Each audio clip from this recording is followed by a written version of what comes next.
You are looking at Julian's pronunciation guide, where we look at how to pronounce better some of the most mispronounced words in the world, like this other curious word. But how do you say what you're looking for today?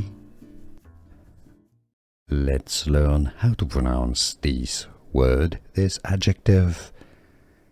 Let's break it down. If you want to learn more names from anatomy and medicine, make sure to stay tuned to the channel. We've got them all here.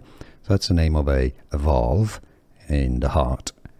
Tricuspid, that's your English pronunciation.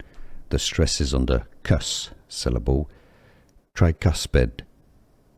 Both British and American pronunciations are similar here.